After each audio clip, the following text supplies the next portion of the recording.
بسم الله الرحمن الرحيم. عن أبي هريرة رضي الله تعالى عنه قال قال رسول الله صلى الله تعالى عليه وسلم: كانت بنو إسرائيل يغتسلون عراة ينظر بعضهم إلى بعض وكان موسى يغتسل وحده. رواہ البخاری. نبی کریم صلی اللہ علیہ وسلم نے ارشاد فرمایا، بنو اسرائیل ننگے ہو کر اس طرح نہاتے تھے کہ ایک شخص دوسرے کو دیکھتا تھا، لیکن موسیٰ علیہ السلام تنہا پردہ کر کے نہاتے تھے.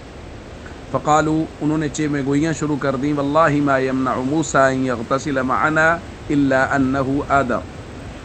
موسیٰ علیہ السلام جو ہمارے ساتھ مل کے نہیں نہاتے، پردہ کر کے نہاتے ہیں، تو ان کو جسم میں کوئی عیب ہے، برس کی مرض ہے یا کوئی اور عیب ہے، اس وجہ سے نہیں نہاتے. یہ چہ میں گوئیاں شروع ہو گئی بنی اسرائیل.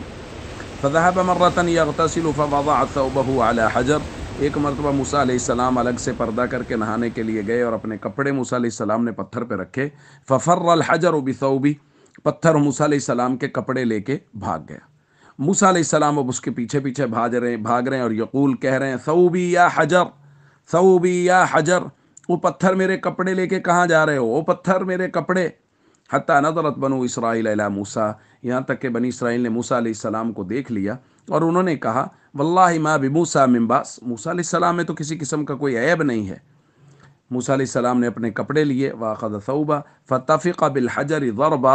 اور پھر انہوں نے پتھر پر مکے مارے، اور روایات میں آتا ہے کہ 3 4 یا 5 ضربیں جو انہوں نے ماری، جو مکے مارے، وہ پتھر پہ آج بھی ان کے نشانات موجود ہیں. دوستو، یہ ایک واقعہ ہے حضرت موسیٰ علیہ السلام کا.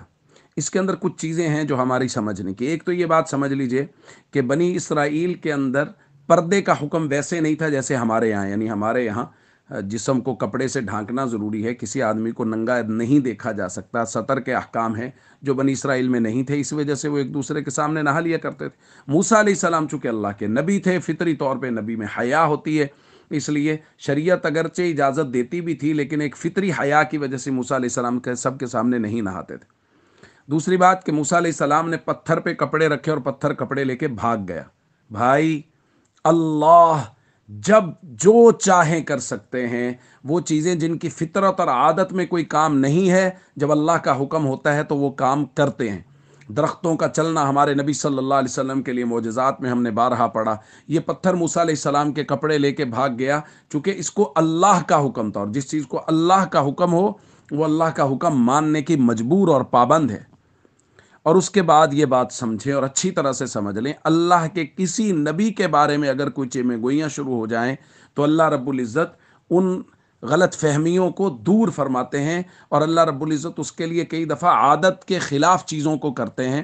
کہ انسانی فطرت اور عادت یہ ہے کہ انسان پتھر کو کبھی چلتے ہوئے نہیں دیکھتا، لیکن موسیٰ علیہ السلام کے سامنے پتھر کپڑے لے کے بھاگ گیا، چونکہ موسیٰ علیہ السلام کے بارے میں جو چہ میں گوئیاں تھیں ان کو ختم کرنا مقصود تھا. اس لیے اللہ کی قدرت کاملہ پہ ہمیشہ یقین اور اپنے تمام تر ضروریات کو اللہ کے سامنے رکھیں. السلام علیکم ورحمۃ اللہ وبرکاتہ.